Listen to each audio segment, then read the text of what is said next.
itu kalian sudah mengetahui ya gaya belajar masing-masing ya. Ada gaya belajar kinestetik, auditori, dan visual. Mungkin dulu Bapak tadi. Bagaimana hasil asesmen? Apakah memberikan, apakah membantu kalian dalam menjalani, apakah membantu kalian dalam belajar? Sampai ada yang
jenis-jenis gaya belajar.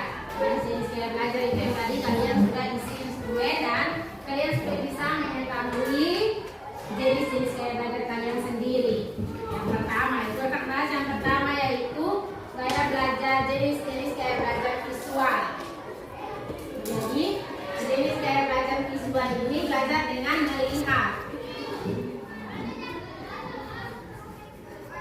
Gaya belajar melihat. Jadi cirinya itu lebih mudah memahami informasi dengan gambar, diagram, grafik, dan video. Itu adalah gaya belajar visual. Yang kedua adalah gaya belajar auditorial. Jadi gaya belajar auditori ini belajar dengan mendengarkan. Jadi ciri-cirinya itu lebih mudah memahami informasi melalui diskusi, ceramah, dan rekaman suara. Itu untuk gaya belajar auditori. Yang ketiga adalah gaya belajar kinestetik.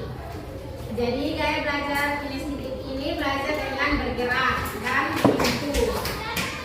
Jadi gaya ciri-cirinya ini lebih mudah memahami informasi melalui praktek langsung, eksperimen, dan praktik fisik. Atau suka bergerak dan tidak bisa diam terlalu lama. Itu gaya belajar kinestetik ini. Yang berikut adalah strategi mengoptimalkan gaya belajar.